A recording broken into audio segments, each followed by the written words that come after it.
मोमिनीन कराम सलाम अलैकुम।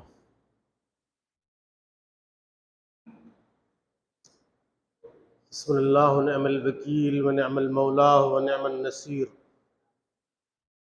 ला हौला वला कुव्वता इल्ला बिल्लाहिल अलिय्यिल अज़ीम। अऊज़ु बिल्लाहि मिनश शैतानिर लईनिर रजीम।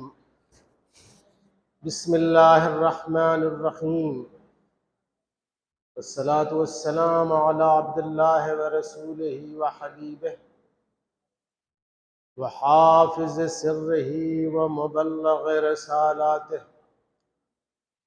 सय्यदना व नबीना व मौलाना अबुल क़ासिमिल मुस्तफ़ा मुहम्मद अल्लाहुम्मा सल्लि अला मुहम्मद व आलिहि तय्यबीन अत्ताहिरीन अल मअसूमीन। अम्मा बाद।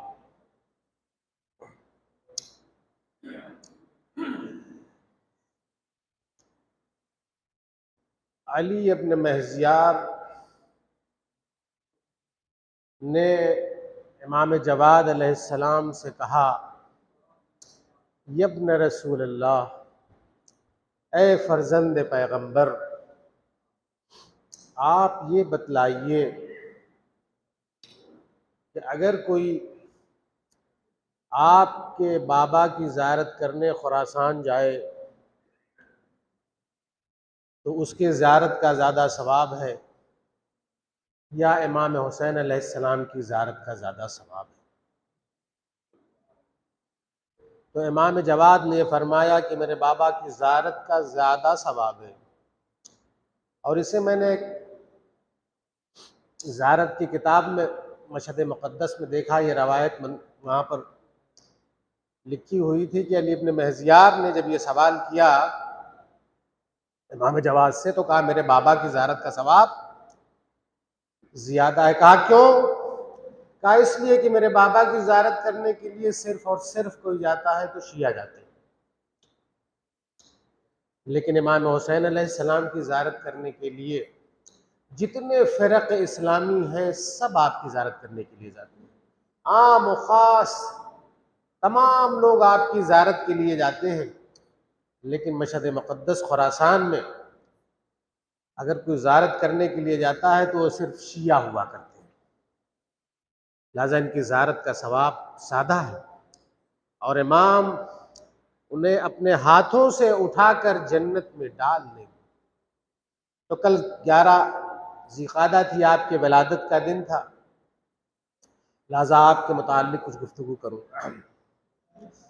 आप 11 ज़िलक़ादा को पैदा हुए और 148 हिजरी में, तवज्जो फरमा रहे हैं आपके सिलसिले में इमाम जाफ़र सादिक़ अलैहिस्सलातु वस्सलाम ने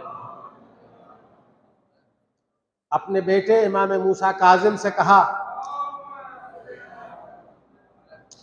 कि तुम्हारी सुल्ब में एक बेटा आने वाला है जिसका नाम अमीरुल मोमिनीन अली इब्न अबी तालिब के नाम पर होगा। जिस तरीके से अमीरुल मोमिनीन का नाम अली, उस तरीके से उसका नाम भी अली होगा। काश कि हम उस ज़माने को दर्क करते, लेकिन इमाम के मुक़द्दर में नहीं था। 15 दिन पहले आपकी शहादत हो चुकी थी। और जो फरमा रहे तो आपको आपने लक़ब दिया था आलिम आले मोहम्मद, आले मोहम्मद के आलिम। चूँकि आपके ज़माने में बहुत सारे मुनाज़रात हुए, इल्मी गुफ्तगू हुई। मामून रशीद के ज़माने में बहुत सारे फ़िरक़ व मज़ाहिब से उसने मुनाज़रा करवाया आपका। तवज्जो फरमा रहे हैं आप? बहुत सारे फ़िरक़ व मज़ाहिब से, ईसाइयों के उलमा आए, यहूदियों के उलमा आए, साइबीन के उलमा आए, ज़रतुशियों के उलमा आए, सबसे मुनाज़रा करवाता रहा कि शायद कहीं पर आप ज़ेर हो जाएं। लेकिन जो इल्म लदुन्नी का मालिक हो, जो खुदावंद आलम की जानिब से इल्म लेकर चला हो, उसे भला ज़ेर कौन कर सकता है? बाज़ रुवात तो ये कहते हैं कि आपसे 18,000 सवाल किए गए और हर सवाल का आपने मुहकम और मुतक़न जवाब दिया। जो किताबों में मनकूल है। 18,000 सवाल इमाम से किए गए और हर सवाल का बेहतरीन जवाब आपने दिया। तो मुख्तलिफ फ़िरक़ व मज़ाहिब के लोग आते थे। मामून चाहता था कि कहीं पर ये ज़ेर हो जाए, इसलिए कि आपकी मकबूलियत बहुत ज़्यादा थी। आपके मकबूलियत को कम करने के लिए उसने ये मुनाज़रों को रखवाया। ज़्यादा लोग आते थे, सवाल करते थे। जासलीक जो नसरानियों का आलिम दीन था वो भी पहुंचा और आपसे सवालात करने शुरू कर दिए। कहा लेकिन सवालात हम इनसे कैसे करें? ना तो हम पैगंबर को मानते हैं, ना इनकी किताब को मानते हैं, जिससे ये इस्तिदलाल करेंगे, इनसे हमारी बहस नहीं हो सकती। ऐसी सूरत में इमाम रज़ा अलैहिस्सलातु वस्सलाम ने फरमाया, आपने ये कहा कि आया तू इंजील को मानता है? कहा ये भला कैसे हो सकता है कि हम अपनी किताब इंजील को न माने? तो आपने उसी किताब से इस्तिंबात और इस्तिदलाल करना शुरू कर दिया, यहां तक कि उसे मबहूत कर दिया। तो जासलीक आपके सामने ज़ेर हो गया और उसने आपकी अजमत को कबूल किया, अजमत इल्मी को। तो बड़े बड़े उलमा और फजला आते थे, मुनाजरा करते थे और आपके सामने घुटनों को टेक दिया करते थे। तो फरमाया, इसीलिए आपको इमाम ने यह फरमाया था, आपके जद इमाम जाफर सादिक अलैहिस्सलाम ने आपको आलिम आले मोहम्मद का लक़ब दिया था। तो फरमा लो, मामून की वलायत, मामून अपने ज़माने में आपको अपना वली अहद करार देना चाहता था। इमाम ने कहा कि नहीं, हम विलायत अहदी को कबूल नहीं करेंगे। उसने बहुत इसरार किया। आपने कहा नहीं, हरगिज़ हम विलायत अहदी को कबूल करने वाले नहीं हैं। पहले तो उसने कहा कि नहीं, खिलाफत का आपका हक है, ये मनसब ये मकाम आपका है। तो कहा अगर ये मनसब व मकाम जिस पर तुम हो, अगर ये खुदा बंदे आलम की जानिब से है तो तुम्हें किसने हक दिया है कि इसे दूसरे को तुम अता करो? और अगर खुदा बंदे आलम की जानिब से नहीं है तब भी तुम्हें यह हक हासिल नहीं है कि दूसरे को दो। अल्लाह गर्ज की विलायत अहदी को कहा आप कबूल करिए, आप कबूल नहीं कर रहे थे।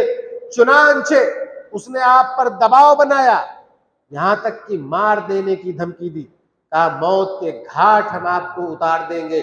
ऐसी सूरत में आप मजबूर हो गए और विलायत अहदी को आपने कबूल कर लिया। कहा विलायत अहदी को हम कबूल तो कर लेते हैं, लेकिन याद रखना, ना तो हम किसी को अज़्ल करेंगे, ना किसी को नस्ब करेंगे, किसी को किसी जगह पर हम रखेंगे नहीं, किसी उमूर में हम दखालत नहीं करेंगे,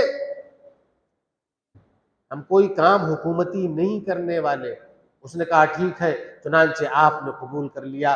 काफी दिन गुजर गए और जैसे ईद का जमाना आया, ईद का दिन, तो उसने कहा कि आप चलिए नमाज पढ़ा दीजिए। तो आपने यही कहा कि मैं नमाज पढ़ाने के लिए नहीं जाऊंगा। उसने इसलिए कि आपने कहा था कि हम कोई काम नहीं करेंगे। कहा नमाज में क्या सियासत हो सकती है भला? आप नमाज पढ़ाने आखिर क्यों नहीं जाएंगे? इसमें क्या पोशीदा है? अरे आप नमाज तो पढ़ा दीजिए।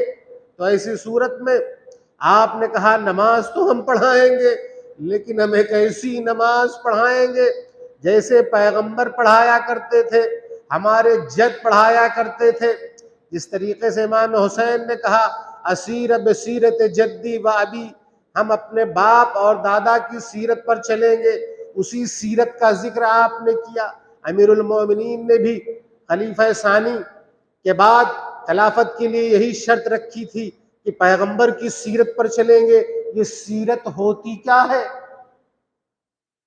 चुनांचे आपने जब उसने मजबूर कर दिया तो नमाज के लिए आप बढ़े। लेकिन तवज्जो फरमाइएगा कि सीरत का मफहूम भी आपके लिए वादे हो जाएगा। इसलिए कि उस जमाने में कोई नमाज पढ़ाने के लिए हाकिम जब जाया करता था तो बड़ी अजमत के साथ बेहतरीन लिबास पहनकर घोड़े हुआ करते थे, एक रोब और दबदबे के साथ लोग जाते थे। तरह तरह के लिबास पहने हुए होते थे, असलहे रखे हुए रहते थे, इन तमाम चीजों का धौस जमाते थे और जाते थे, बड़ी अजमत से वहां पर पहुंचते थे, 2 रकत नमाज पढ़ा और चले आते थे। लेकिन इमाम ने यह कहा था कि हम ऐसी नमाज पढ़ेंगे कि जैसे मेरे जद ने नमाज पढ़ी। उसने नहीं समझा था कि ये कैसी नमाज पढ़ेंगे। चुनांचे जब घर से आप चले तो आलम यह था कि पाप रहना, तो फरमाइएगा, आस्तीनों को ऊपर चढ़ा लिया और जब घर निकले अल्लाहु अकबर अल्लाहु अकबर अला मा हदाना अल्हम्दुलिल्लाह अला मा औलाना कहते हुए जब आप आगे बढ़े तो आपके जबान में वो तासीर थी कि चारों तरफ से दरो दीवार, चरिंद परिंद सब लोगों की तरफ से ऐसी आवाज आने लगी कि गोया हर कोई ये कह रहा हो अल्लाहु अकबर की सदाएं। चारों तरफ से लोग इतने मुतासिर हो गए कि वो लोग जो इमाम के इस्तकबाल के लिए हुकूमत वक्त की तरफ से आए हुए थे कारिंदे, और अपने घोड़ों के साथ और ऐसे ऐसे जूतों को पहन रखा था उन्होंने फौजी कि जिसे आसानी से अपने पैर से उतारना मुश्किल था, लिहाजा उन्होंने कहा देर ना हो जाए, तलवारों से अपने जूते के तस्मों को काट दिया और पाबरहना हो गए, इमाम के पीछे चलने लगे। अल्लाह अकबर की सदाएं चारों तरफ से आने लगी। एक अजब सा माहौल, लोगों के आंखों से अश्क जारी हो गए। ये है सीरत पैगंबर। लोग नमाज तो पढ़ रहे थे लेकिन बेरूह और बेजान नमाजों को पढ़ रहे थे। अभी तो इमाम चले हैं, अभी तो नमाज भी नहीं पढ़ी, लेकिन निकलने का अजब अंदाज है कि जब आप घर से निकलते हैं तो लोग इतने मुतासिर हो जाते हैं इमाम की सदा को सुनकर कि चारों तरफ से अल्लाह अकबर की सदाएं बुलंद हो जाती हैं। उनके जासूस फौरी तौर पर मामून के पास पहुंचते हैं और ये कहते हैं कि तुमने अगर इसी तरीके से आखिर तक जारी रखा और इमाम ने नमाज पढ़ा दिया तो ये हुकूमत तुम्हारी हुकूमत नहीं रह जाएगी, इसलिए कि सैलाब की तरह लोग जमा है और तन्हा जमा ही नहीं है बल्कि उनके आंखों से अश्क का सैलाब जारी है। मानवियत वहां पर बिल्कुल हाकिम है, आप फौरन रोकिए। चुनांचे उनका नुमाइंदा पहुंचता है और ये कहता है कि फर्जंद पैगंबर माफ करिएगा, अरे जहमत हो गई आपको यहाँ तक आने में, आप रहने दीजिए, नमाज के लिए न बढ़िए। तो आपने कहा था, मैंने पहले कहा था कि मैं नमाज पढ़ाऊंगा तो वैसी नमाज पढ़ाऊंगा कि जैसे पैगंबर और हमारे जद पढ़ा करते। तो आज भी नमाजें हैं लेकिन वो नमाजें नहीं रह गई, जान नमाज नहीं रह गई, रूह नमाज नहीं रह गई। यहां तक कि अल्लाह अकबर कहने वाले हैं, वो अल्लाह अकबर कह के मोमिनीन को कत्ल भी करते हैं, वो अल्लाह अकबर का मफहूम वो नहीं रह गया। तो जो फरमा रहे अल्लाह अकबर का मफहूम इससे पहले भी मैं बता चुका कि जब आप नमाज के लिए खड़े होइए तो दोनों हाथ को बुलंद करिए, कहिए अल्लाह अकबर, यानी तमाम कुव्वतें पीछे हैं और खुदावंद आलम की कुव्वत सबसे आगे है। यानी अल्लाह अकबर का मतलब यानी खुदावंद आलम को सुपर पावर मानना, बड़ी ताकत मानना, एक ऐसी ताकत जिसकी ताकत के सामने किसी की कोई भी ताकत नहीं है।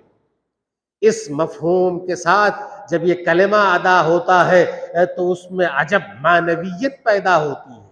अल्लाह अकबर, अल्लाह। तो जो फरमा रहे तौहीद का मतलब ये है।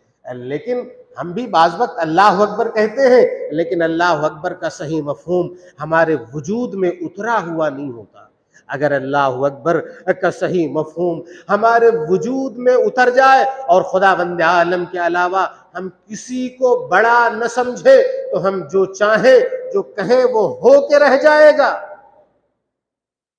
खुदावंद आलम की सुपर पावरी का ऐलान कि खुदावंद आलम सबसे बड़ी ताकत है। अल्लाह अकबर का मतलब ये हुआ करता है। इमाम खुमैनी रहमतुल्लाह अलैह का जमाना देखिए, आपने पूरे वजूद से खुदावंद आलम को बुजुर्ग माना था। कहा अल्लाह से बड़ी कोई ताकत नहीं है। और उस जमाने में वो दानिशमंद जो बल्कि उनके सफारत खाने पर अमेरिका के वहां पर के दानिशमंदों ने कब्जा कर लिया, कहा ये जासूस है, और इसी सूरत में उन्हें नहीं छोड़ा, काम नहीं छोड़ेंगे। अमेरिका ने कहा नहीं, आपको छोड़ना होगा। आपने कहा ना, हम किसी कीमत पर इसे नहीं छोड़ेंगे। उन्होंने बहुत कोशिश कर डाली और आपने उन्हें नहीं छोड़ा। कहा तुम सब जासूस हो। तवज्जो फरमाइएगा, इमाम खुदा बंदे आलम को बड़ी ताकत समझ रहे थे, अहले दुनिया अमेरिका को बड़ी ताकत समझ रहे थे। इमाम ख़ुमैनी ने कहा मैं नहीं छोड़ने वाला हूं, लेकिन अमेरिका ने पूरी कोशिश लगा दी कि छुड़वा ले, लेकिन इमाम ने नहीं छोड़ा। यहां तक कि उन लोगों ने हेलीकॉप्टर और जहाज सहराए तबस में भेजे कि उसके जरिए से हम अपने लोगों को छुड़ा लेंगे, लेकिन इमाम ने कहा कि हम छोड़ने वाले नहीं हैं। तो खुदावंद आलम ने ऐसी नुसरत और मदद की कि आपस में वो हेलीकॉप्टर और जहाज लड़ गए, और इमाम को खबर दी गई कि इनकी फौज आपस में लड़ गई। वो जहाज और हेलीकॉप्टर, वो लोग आ रहे थे अपने कमांडोज के साथ इनको छुड़ाने के लिए। तो इमाम ने उस वक्त नहीं छोड़ा।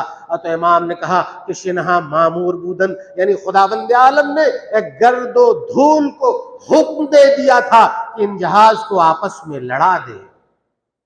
तो जो खुदावंद आलम को बड़ी ताकत मानता है, तो खुदावंद आलम भी अपना काम करके दिखा देता है। अल्लाह अकबर। चुनांचे आप जब नमाज के लिए निकले तो इस तरीके से, इस अंदाज में निकले कि मानवियत ऐसी बरस रही थी कि एक सैलाब चारों तरफ से चल रहा था और सदाए अल्लाहु अकबर चारों तरफ आ रही थी, और मामून मजबूर हो गया और आपको उसने बुलवा लिया। तो जो फरमा रहे हैं, तो आप एक बड़े आलिम दीन थे। अब असल ये कहते हैं कि मैंने नहीं देखा कि इमाम से बड़ा कोई आलिम रहा हो, इसलिए कि जब कोई सवाल करते थे, दुनिया में कोई कभी भी कोई सवाल करता था किसी टॉपिक पर, किसी भी मौजू पर, तो इमाम उसका फौरन जवाब दिया करते थे। मुख्तलिफ अदियान के लोग आए, उन्होंने सवाल किया, आपने फौरन उसका जवाब दिया, और ऐसा जवाब दिया कि सामने वाला मबहूत हो गया, उससे कुछ न बना। और इसी तरीके से आप में तवाज़ु और इनकिसारी बहुत ज्यादा थी, जबकि हुज्जतुल्लाह फिल अर्द है, रूए अर्ज पर आपसे बड़ा कोई नहीं है। हुज्जत खुदा है। जितनी बरकत आसमान से नाजिल होती हैं, आपके वजूद मुबारक की बुनियाद पर नाजिल होती हैं। अजीब शख्सियत है, इंसान कामिल है, अखलाक का एक बेहतरीन नमूना है। चुनांचे आप हम्माम से गुजर रहे हैं, एक हम्माम से आप गुजर रहे हैं, एक शख्स ने जब आपको आते हुए देखा तो उसने कहा जरा मेरी पीठ को मल दीजिए, आप कीसा ले लीजिए। तो इमाम ने कीसे को लिया और उसके पीठ को मलना शुरू कर दिया। एक शख्स का गुजर उधर से हुआ, कहा ए शख्स तुझे पता है ये कौन है? ये फर्जंद पैगंबर अली अपने मूसा है। ये इनकिसारी का आलम है। अगर खुदावंद आलम हमको किसी मकाम और मनसब तक पहुंचा देता है तो हम में कितना तकब्बुर आ जाता है, हम अपने से बड़ा किसी को नहीं समझते। लेकिन इमाम का ये आलम है कि फौरन बढ़ गए, कीसे को ले लिया और पीठ मलना आपने शुरू कर दिया। अल्लाह अकबर। आपका बेहतरीन अखलाक था, लोग उससे मुतासिर थे। यहां तक कि आप खुरासान की जानिब आ रहे थे तो एक बलखी नामी, एक बलख का रहने वाला एक शख्स था, उसने देखा कि इमाम रज़ा अलैहिस्सलाम के पास बहुत सारे गुलाम हैं, उन्हीं में से सियाह गुलाम भी हैं। रास्ते में आप रुके, दस्तरखान बिछाया, तमाम गुलाम और जो लोग आपके साथ में थे एक दस्तरखान पर बैठ गए और खाने लगे। तो इस बलखी ने कहा यब्न रसूलल्लाह, अरे आप इजाज़त दे दीजिए, आपके लिए हम दस्तरखान कहीं अलग लगा देते हैं। गोया आप सियाह गुलामों के साथ और आम लोगों के साथ खाना किस तरीके से खाएंगे? तो इमाम ने कहा चुप रहो, खामोश हो जाओ, ये भी बंदे खुदा है, खुदावंद आलम के बंदे और उसकी मखलूक है, ये भी इंसान है। और हम सब एक माँ बाप से हैं, हम सब आदमी हैं, आदम के औलाद हैं। और खुदावंद आलम ने अगर किसी को बरतरी दी है तो तकवे की बुनियाद पर बरतरी दी है। जैसा कि आप ही से किसी ने एक मर्तबा ये सवाल किया था, यब्न रसूल अल्लाह, आपकी बड़ी अजमत है, आपकी बड़ी मंदलत है, आप फर्जंद पैगंबर है, आपका तकाबुल भरा कौन कर सकता है। ऐसी सूरत में आपने ओपन एक खुले रास्ते को दिखलाया, कहा नहीं, मेरी अजमत इसलिए नहीं है कि हम फर्जंद पैगंबर हैं, बल्कि मेरा मर्तबा इसलिए है कि हम तुम में सबसे ज्यादा मुत्तकी और परहेजगार। यानी इमाम ने एक खुले रास्ते को दिखाया कि ऐ लोगों, तुम सबसे ज्यादा मुत्तकी और परहेजगार बन जाओ, सबसे ज्यादा इज्जतदार हो जाओगे। इज्जतदार नस्ल की बुनियाद पर नहीं है, बल्कि तक़वे की बुनियाद पर। या अय्युहन्नास इन्ना खलक़नाकुम मिन ज़करिन व उन्सा वजअलनाकुम शुऊबन व क़बाइला लितआरफू इन्न अक्रमकुम इंदल्लाहि अत्क़ाकुम। ऐ लोगों, हमने तुमको एक मर्द और एक औरत से खल किया है। वजअलनाकुम शुऊबन व क़बाइला, और तुमको शोबे शोबे में एक एक कबीले में बांट दिया ताकि तुम पहचानो कि हमारे कबीले से हैं या हमारे शोबे से हैं, इसलिए। लेकिन याद रखो, इन्ना अक्रमकुम इंदल्लाहि अत्क़ाकुम, याद रखना, मेयार इज्जत अगर कोई चीज है तो तकवा और परहेजगारी है। तो इमाम ने यही कहा कि मेरी अजमत इसलिए नहीं है कि हम फर्जंद पैगंबर हैं, बल्कि मेरी अजमत इसलिए है कि हम तकवे में तुम तमाम लोगों से बरतर हैं। तवज्जो फरमा रहे हैं।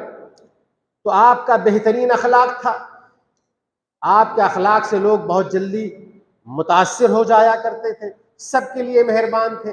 जिस तरीके से इंसानों के लिए मेहरबान, वैसे जानवरों के लिए भी मेहरबान थे। एक शख्स आया आपकी खिदमत में, बड़ा लहीम शहीम, और उसने कहा है फर्जंद पैगंबर, मैं हज से वापस आ रहा हूँ, मेरे पास पैसे नहीं है, खर्च हो गए हैं, लेकिन मैं घर से गरीब नहीं हूँ, इब्ने सबील हूँ, रास्ते में मेरे पास पैसा नहीं है, मुझे कुछ खर्च दे दीजिए और हम वहाँ पर पहुँचेंगे तो गरीबों में इसे सदका दे देंगे।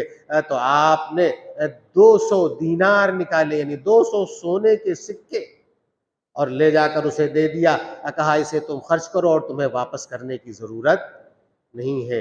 अल्लाह अकबर, ये सखावत थी आपकी और ये अखलाक था आपका कि आपके अखलाक के सामने तमाम लोग मुतासिर हो जाते थे। तो हमने कहा जानवर भी आपके साथ आते थे तो पनाह उन्हें मिल जाती थी। जिस तरीके से हिरन का वाक़या तो सभी को पता है कि जब शिकारी ने उसे दौड़ाया तो उस वक़्त इमाम वहाँ पर मौजूद थे। उस हिरन ने इमाम के पास आकर पनाह ले ली, तो ऐसी सूरत में उस शिकारी से कहा कि तू इसका शिकार न कर, वापस चला जा, इसकी जो कीमत है हमसे ले ले, दूसरा जानवर खरीद ले। उसने कहा नहीं, हम इसी को लेंगे और शरई तौर पर कोई मुश्किल नहीं है, हमने इसको दौड़ाया हुआ है, इसको लेके रहेंगे। इमाम ने कहा कीमत ले ले, इसरार किया, वो नहीं माना। तो उस हिरन गोया हुआ और कहा यब्न रसूल अल्लाह, हम इसलिए भाग कर आए हैं कि मुझे अपने बच्चों को दूध पिलाना था, वल्लाह हम भाग कर ना आते, हम शिकार हो जाते, हम भागते हुए आपकी खिदमत में। अब उसका वक्त हो चुका, बच्चे हमारे मुंतजिर हैं, उन्हें शीर चाहिए, दूध चाहिए, इसलिए मैं भाग कर आया हूँ, आप हमारी जमानत को ले लीजिए, हम जाते हैं, बच्चों को शीर देकर वापस आते हैं। चुनांचे ऐसी सूरत में वो जाता है और शीर दे के वापस चला आता है, आ जाता है वापस। ये शख्स देखता है तो मबहूत हो जाता है कि जानवर किस तरीके से गया और अपने बच्चों को दूध पिलाकर फिर वापस आ गया। और इसने फौरन कहा कि फर्जंद पैगंबर, हम राजी हैं, आप इसे आजाद कर दीजिए। तो जानवरों के लिए भी आप मेहरबान थे। आज देखिए कि जब इंसान अपने घर से सफर के लिए निकलता है तो इमाम वहां पर एक इमाम जामिन पहनता है अपने हाथ में, इसलिए कि इमाम की जमानत में है आप, यानी अगर कोई इमाम की जमानत में है तो वह महफूज है। अल्लाह, ये आपका मर्तबा। तो इंसानों के लिए भी मेहरबान थे, जानवरों के लिए भी मेहरबान थे, और तन्हा उन्हीं का अखलाक नहीं बल्कि तमाम मासूमीन का अखलाक आला दर्जे पर था। कोई मासूम ऐसा नहीं था कि जिसका अखलाक खराब रहा, बल्कि वो इंसान कामिल रहा करता। पैगंबर का अखलाक ही देख लीजिए कि जब पैगंबर अकरम सल्लल्लाहु अलैहि वसल्लम आपके पास एक शख्स आया, उसने कहा या रसूल अल्लाह, आप ये बतलाइए कि दीन की हकीकत क्या है। तो आपने कहा बेहतरीन अखलाक। वो शख्स चला गया, दूसरा शख्स आया, उसने सवाल किया यब्न रसूल अल्लाह, आप ये फरमाइए कि दीन की हकीकत क्या है। तो आपने ऐसी सूरत में ये फरमाया कि बेहतरीन अखलाक, अच्छा और पसंदीदा अखलाक। तवज्जो फरमाइएगा, हर मर्तबा एक ही जवाब देकर पैगंबर अकरम ने यह बतला दिया कि ला दीना लिमन ला अखलाक लह, उसके पास दीन नहीं है जिसके पास अखलाक नहीं है। अगर कोई अपने के को बहुत बड़ा दीनदार बताए तो आप देखिए कि उसका अखलाक कैसा है। अगर उसका अखलाक अच्छा है तभी वो दीनदार हो सकता है, वइल्ला वो दीनदार नहीं हो सकता है। तो जो फरमा रहे, एक इंसान अगर मुद्दई हो जाए कि हम दीनदार हैं, लेकिन अगर उसके अखलाक अच्छे नहीं हैं तो सही मानों में वो अखलाक नहीं है। तो पैगंबर अकरम भी बेहतरीन अखलाक के मालिक थे, या इम्मा भी बेहतरीन अखलाक के मालिक थे, बड़ी सादा जिस्ती से जिंदगी को अपना गुजारा करते थे। एक मरतबा एक खातून आई, पैगंबर अकरम बैठे हुए हैं, जमीन पर ग़िज़ा खा रहे हैं। उसने कहा आप तो ऐसा बैठे हुए हैं कि जैसे कोई गुलाम खाना खा रहा है, जमीन पर बैठा हुआ है, कोई चीज नहीं बिछी कि इसके ऊपर बैठे होते, जमीन ही पर बैठ गए। तो पैगंबर अकरम ने कहा कि मुझसे बड़ा गुलाम भला है कौन, हमसे बड़ा अब्द और बंदा है कौन। ये उबूदियत, ये इतना बड़ा मर्तबा है कि अगर आप नमाज में पैगंबर की उबूदियत का इकरार न करें तो आपकी नमाज नमाज नहीं है। वह अब्दहू व रसूलो, हम अब्द पैगंबर, अब्द खुदा है। तवज्जो फरमा रहे हैं, पैगंबर की उबूदियत का इकरार आपको करना पड़ेगा। और जब उसने इस बात को देखा तो ऐसी सूरत में उसने कहा कि या रसूल अल्लाह, जो आप खाना खा रहे हैं इसी में से मुझे खिला दीजिए। तो पैगंबर अकरम ने एक लुकमा उठाया और उसे दे दिया। उसने कहा नहीं, हमें ये लुकमा नहीं चाहिए, बल्कि वो लुकमा चाहिए कि जिसे आपने अपने दहने मुबारक से चबाया हुआ है। चुनांचे पैगंबर अकरम ने उस चबाए हुए लुकमे को उस खातून को दिया। जब उसने उस लुकमे को खाया तो वो कहती है कि आखिर उम्र तक कभी वो मरीज नहीं हुई। तो आपका बेहतरीन अखलाक था, इतना अजीम अखलाक था कि खुदावंद आलम ने सनद दे दी कि इन्नका लअला खुलुकिन अज़ीम, आप अखलाक के बुलंद तरीन मर्तबे पर फायज हैं। और किसी ने आयशा से सवाल किया कि ये बताओ कि पैगंबर का अखलाक कैसा था। तो उन्होंने ये कहा कि पैगंबर का अखलाक ऐसा था कि काना खुल्कुहु अल कुरान, पैगंबर का अखलाक बिल्कुल कुरान था। यानी आप कुरान करीम पढ़ते जाइए और अखलाक पैगंबर को देखते जाइए। तवज्जो फरमाइएगा, रहमा बैनहुम वाशिद्दा अलल कुफ्फार, आपस में बहुत मेहरबान रहा करते थे पैगंबर। तो लोग मुतबर्रिक होने के लिए अपने बच्चों को लेकर आते थे आपके पास। जब पहुंचते थे नजदीक में तो छोटा बच्चा कभी उनके आगोश में जब आता था तो हत्ता वो बच्चा पेशाब कर दिया करता था, तो पैगंबर के हाथ से लोग बड़ी तेजी से छीनते थे। तो पैगंबर कहते थे कि नहीं, ये बच्चा है, इसकी कोई खता नहीं है। तो इस तरीके से अपने अखलाक के जरिए से पैगंबर अकरम ने इस दुनिया में इस्लाम को पहुँचाया। और सिफ़ात अखलाकी में से बेहतरीन सिफत अफ़्व गुज़श्त है। पैगंबर को कितना सताया अहले मक्का ने, इतना सताया कि आपको मजबूर कर दिया, आप मक्के से मदीने चले गए और वहां पर भी जंग करने के लिए पहुंचते थे। लेकिन जब फतेह मक्का की तो ऐसी सूरत में उन तमाम लोगों को माफ कर दिया आपने। जब उन लोगों ने ये कहा, यार पैगंबर अकरम के पास आया तो कहा मा तज़ुन्नून, इसलिए कि मक्के पर जब फतहयाब हो गए तो ऐसी सूरत में कहा कि मा तज़ुन्नून मा तक़ूलून, लोगों ने कहा हम ये समझते हैं कि आप हमें माफ़ कर देंगे। तो कहा इज़हबू अंतुमुत तुलक़ा, तुम सब लोग जाओ, तुम सब लोग आज़ाद हो। ये अखलाक पैगम्बर। व आखिरु दावाना अनिल हम्दुलिल्लाहि रब्बिल आलमीन।